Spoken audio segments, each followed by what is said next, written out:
pleased to have on the Rich Eisen Show Doug Baldwin. How are you, Doug? I'm doing fantastic, Rich. Thanks for having me on, man. You bet. How are you in the cold weather? I'm not too bad. I'm not too shabby.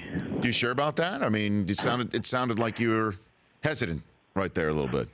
Well, when you say cold weather, I immediately think about the Minnesota playoff game last year, which was unbelievably cold. But 30 degrees is not too bad for us. Are you still thawing out from that Minnesota game, Doug? Yeah, we're still recovering from that game. So let's talk about this season a little bit at 8-3-1. How does this season compare to your championship season and also the one that you went to the Super Bowl and darn near won the thing? How did this team compare to those?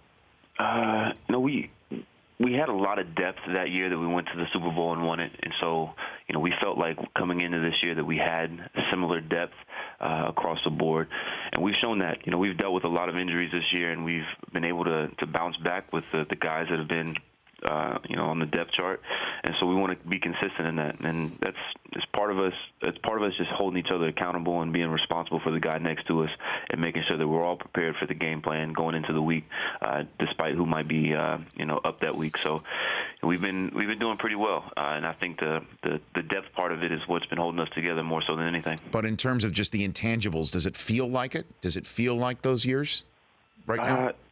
No, I would have to say it's different. It's a little different. Obviously the Super Bowl season was all new to us just because we were going through, having the success that we were having. But this year it feels a little different. We've been there, we've done that. We're trying to be consistent, stay consistent. We've had our bumps and bruises, but we're picking up steam, and so it feels a little different, especially because the Super Bowl season we didn't have as good of a record at the halfway point as we do now. So it's a little different in that regard. Yeah, and plus you're not sneaking up on anybody now, Doug Baldwin. I mean, do you feel like you're being circled in film rooms across the defensive landscape in the National Football League before you step on the field? Well, it does feel like defenses are playing us a little bit differently, but that could be attributed to a lot of different things. Obviously Russell Wilson's been dealing with some injuries, Jimmy Graham getting back to healthy, Tyler Lockett getting back healthy. So there's a lot of things that you could account for that. But all of us on the offense, we're just trying to do the best that we can with the opportunities that we're given. So whether they try to cover me in a different manner or whatnot, it doesn't really matter because we've got so many weapons on our offense. Rolls too. I mean, some of those lateral moves on this past week was ridiculous on Sunday night. We call him Supercuts. That's a great nickname, Supercuts. That's fantastic. And I saw Lynch walking around there on the sideline. Yeah, he brought some energy to our sideline for sure in his bright orange shirt that he wanted to wear. How often has he been around this year? He's been present, I should say. Okay. He's only been in the facility or around the team for in person maybe 2 or 3 times this year. But he's constantly talking to guys, constantly being the great teammate that he was when he was here, in terms of just being encouraging and supportive in the ways that he is. Doug Baldwin of the Seattle Seahawks joining me here on the Rich Eisen Show. How is Earl Thomas? The tweet kind of scared the crap out of a lot of people right after he got hurt. Earl's one of those guys where he's going to tell you exactly what he's thinking, and he's going to be completely honest with you. And that's why a lot of the guys in the locker room love him, because he's a genuine human being. But, the thing about Earl is that right after it, after the game, I went and spoke to him, and he was upbeat, he was positive, he had a good aura about him, and so I think he's going to be all right. He's going to be the competitor that he always is, and he's going to go into rehab and do everything he can to become Earl Thomas again, and I have no doubt that he'll be able to do that. Yeah, after his tweet about contemplating retirement, he tweeted at Cam about owing a mistake. I noticed that too. I assume that's because he took a pick from him. Is that what it was? Yeah, exactly. Mm-hmm. So let's also talk about you and what's been going on off the field. I noticed there was a tweet between you and the Attorney General of the state of Washington about talking about the issues and in terms of police and in terms of justice. And I'm wondering what's been the follow-up on that, Doug? Well, we've had extensive conversations with a number of different people in the political field and law enforcement field, that realm.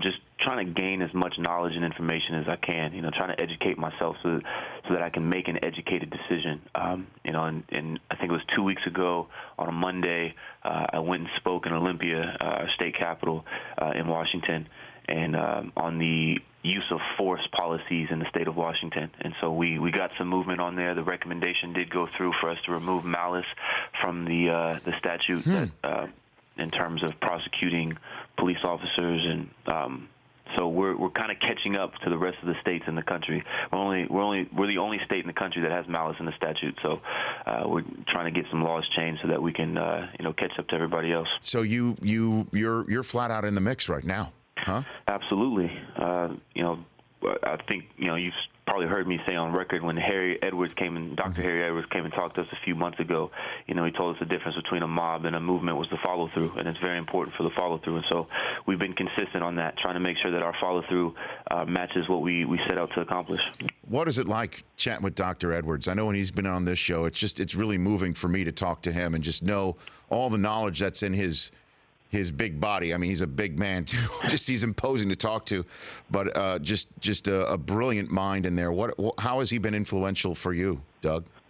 Well, just the knowledge that he has, and not the knowledge just from reading books or researching, but the knowledge from experience. And that's more powerful than anything. And he's been very kind in sharing his experiences with us and his knowledge, and sharing, just what it feels like, what it felt like to be in those times. And, I think that we're in a very special time, a unique time in our history as well at this moment. There's a lot of things going on in our country that was, it's not the same issues, but kind of the same framework.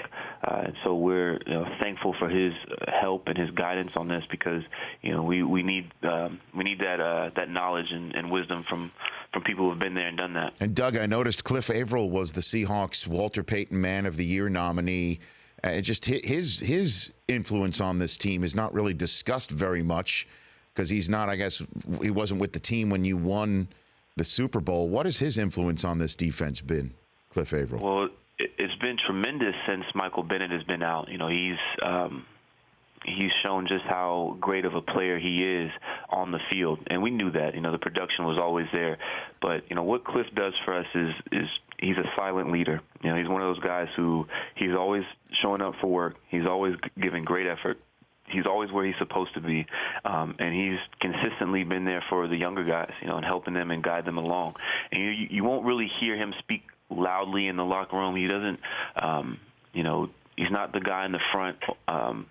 Barking out and speaking all the time, but he's one of those silent leaders, and his impact has sent a ripple effect throughout our locker room just because of how genuine he is to the young guys on this team. All right, Doug, thanks for joining. I appreciate it. If I need to get something off of the Wilson baby registry, what do you think? What's sitting out there still that hasn't been gotten?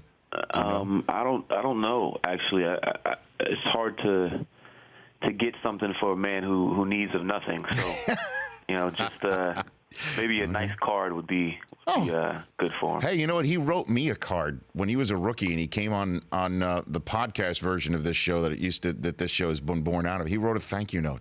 We still have it.